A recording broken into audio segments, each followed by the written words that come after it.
안녕하세요. 법무법인 여율 대표 조장군 변호사예요.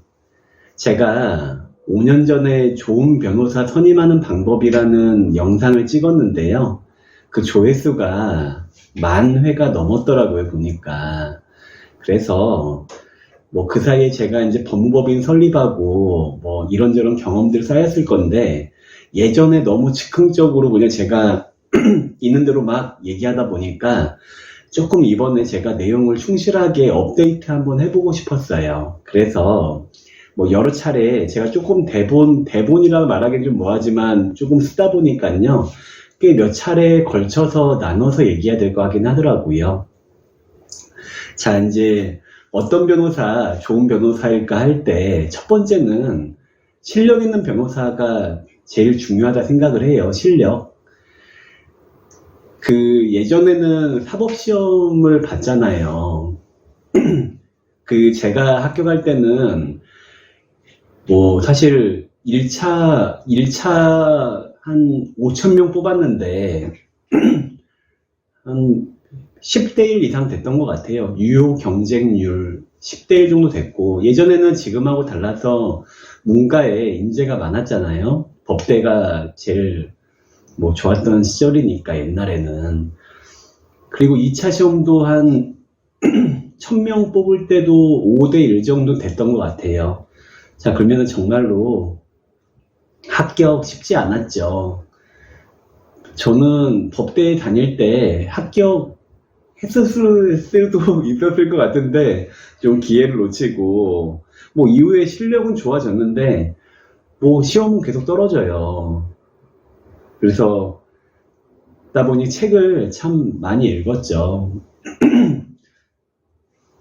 보통 이제 변호사, 법률가한테 가장 중요한 과목은 민법이거든요. 민법, 그 다음에 상법, 회사법, 총론 이런 것들인데, 이게 2차 시험 볼 때만 해도 적어도 한 3-4번은 돌려봐요.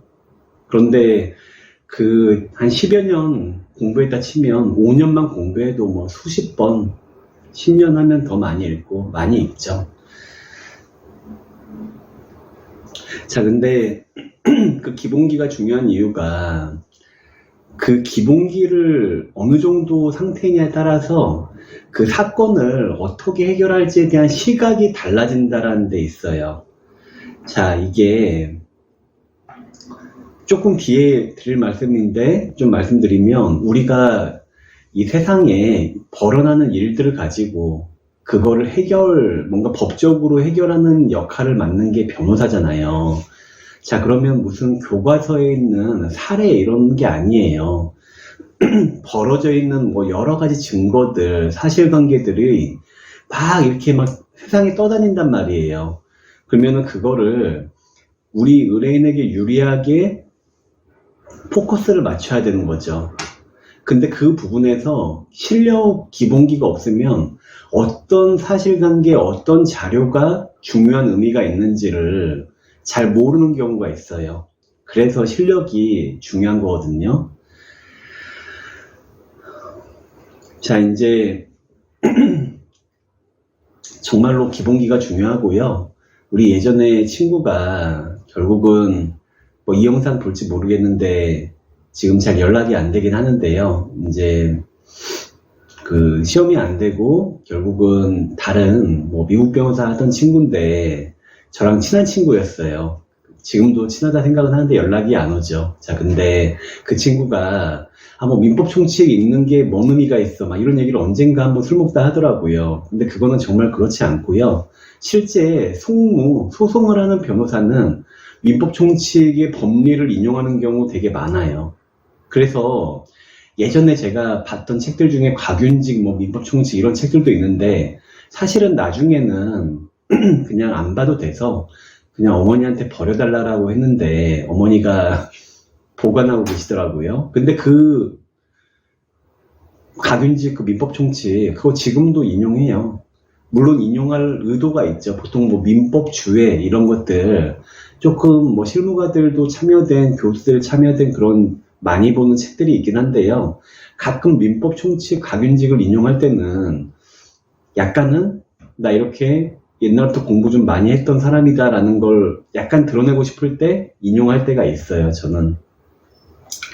자, 다시 돌아가면. 자, 그러니까 예전에는 이렇게 공부를 많이 했어요. 이러다 보니까 우리 사법연수원, 사법시험 합격하게 되면은 연수원을 들어가거든요. 그러면 사법연수원 과정이 기본적으로 민법, 형법에 대한 그 판결문 쓰는 연습을 해요. 그래서, 근데 그 판결문 쓰는 그 내용이 정말로 그 민법이나 형법의 기본 이론을 보다 분명하게 아는 정말 좋은 과정이거든요. 그래서 공부를 연수원 때 되게 상당히 많이 해요, 실제로. 그리고 이제 2년차 때는 이제 실무를 하잖아요. 저희가 뭐 변호사 시보 두 달, 법원, 검찰. 실제로 검찰 시보할 때, 저 같은 경우는 제가 중앙지검에서 시보했었는데, 그때 뭐 한쪽 대리는 김앤장이고 한쪽은 태평양인 이런 큰 사건들 조사도 직접 막 하고 막 그래요. 그러니까 이제 막 검사님이 시키죠.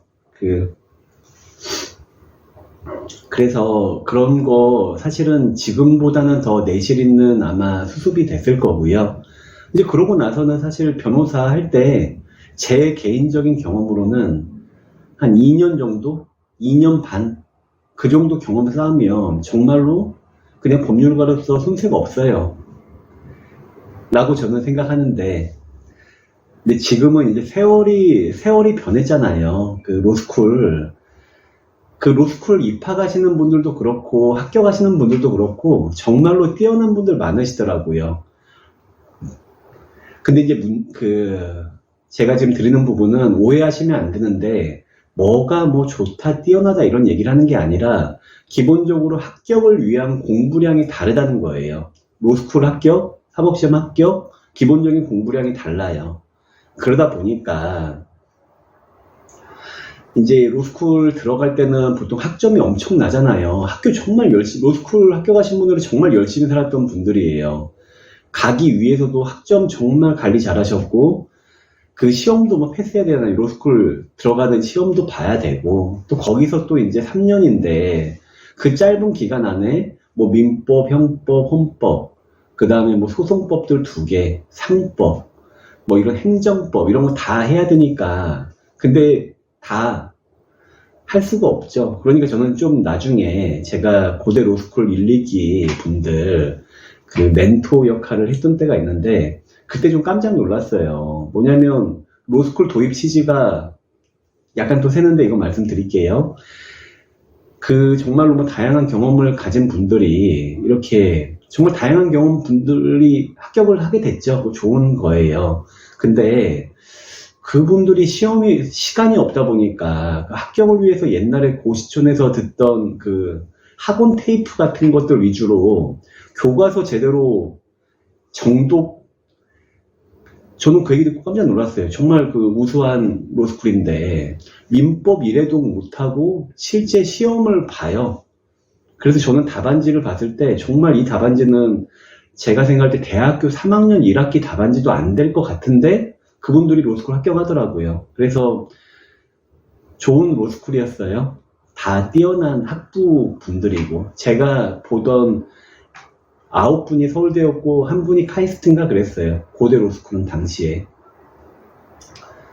자, 근데 뭐냐면 뛰어나다는 거 어디가 좋다 이런 거 아니에요. 근데 그분들이 워낙 일정이 타이트하니까 뭐 방학 때는 인턴한다 그래. 그러니까 책 볼 시간이 없죠. 그러다 보니까 기본기는 떨어지겠죠. 자, 나중에 뭔가 수습할 시간이 있어야 되긴 하는데, 자, 이제 조금 그 공부량이 다르다. 이런 부분은 편견 없이 그냥 사실이니까 드리는 말씀이에요. 자, 제가 실력에 관한 부분 말씀드리다 보니까 애초에도 좀 약간 이런 얘기 쓴 게 있는데, 얘기하다 보니까 조금 제가 그 말을 붙인 게 있어서 좀 길어졌어요. 잠깐 끊고 이어서 할게요. 감사합니다.